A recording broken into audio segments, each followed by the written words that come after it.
Mais bon, alors, tu as reconnu récemment être passé de socialiste, voire de national-socialiste, à libéral, suivant ainsi le même parcours que Guillaume Fay. Qu'est-ce qui t'a fait évoluer? Donc déjà, bravo pour cette évolution, c'est pas évident. Et qu'est-ce que tu pourrais dire à ceux qui nous regardent et qui seraient encore socialistes?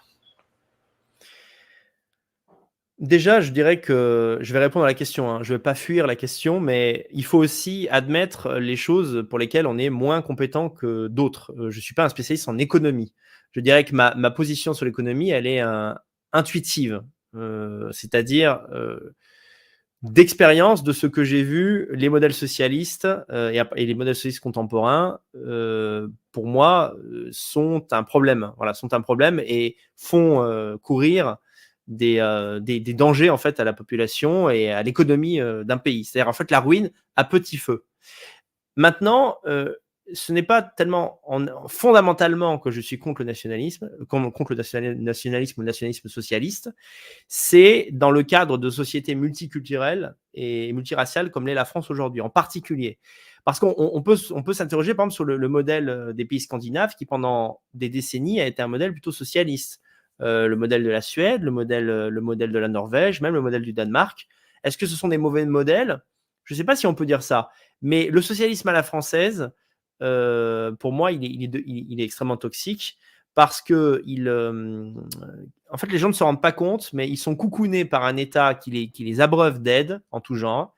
Et en réalité, ça les fait couler. Ça les enferme, ça les clôt dans leur enfer. Ils ne se rendent pas compte que voilà, dans une société où tu as des gens qui profitent du système en ne faisant rien volontairement, et je peux t'assurer, Jean, que moi, je suis issu d'une condition populaire. Donc, des gens qui grattent le système, j'en ai connu. J'en ai connu, pas que d'ailleurs chez les Maghrébins, j'en ai connu aussi chez les Blancs, mais en particulier dans la communauté maghrébine.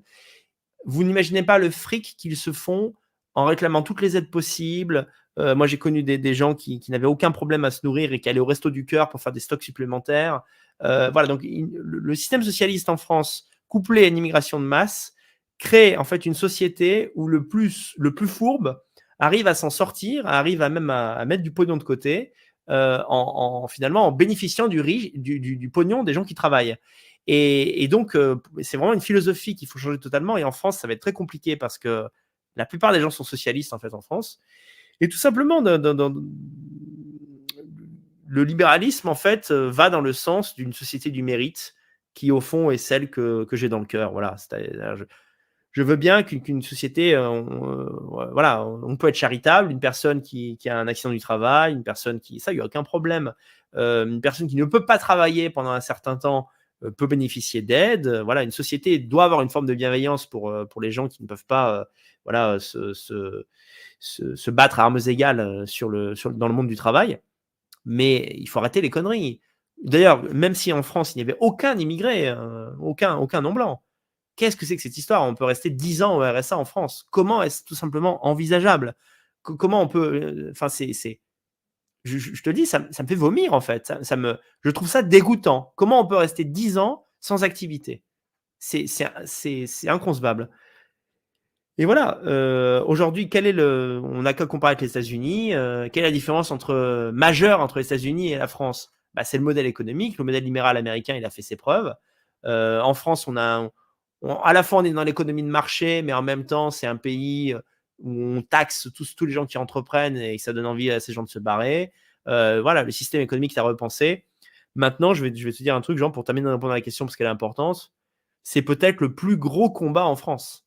C'est-à-dire que je pense qu'il est plus facile de convaincre les Français que l'islam, c'est pas bon pour eux, que de leur dire il va peut-être falloir travailler plus, ce système socialiste est allé peut-être un peu trop loin, et en fait, en gros, on va aller dans l'autre sens en termes économiques. C'est compliqué, et quand on compare on peut avoir, sans voter pour l'un ou pour l'autre d'ailleurs, on peut avoir une analyse des élections politiques, enfin des dernières élections, on voit que Marine Le Pen a pris le chemin des magots qui fonctionne, hein. C'est-à-dire aux Français, faire croire aux Français qu'il existe vraiment de l'argent magique, que voilà, les élites leur volent leur pognon légitime, et qu'en travaillant moins, ils peuvent avoir plus d'argent, et que tout ça n'est qu'une question de changement d'équipe. Et ça, effectivement, c'est extrêmement grave, et il faut que ça change.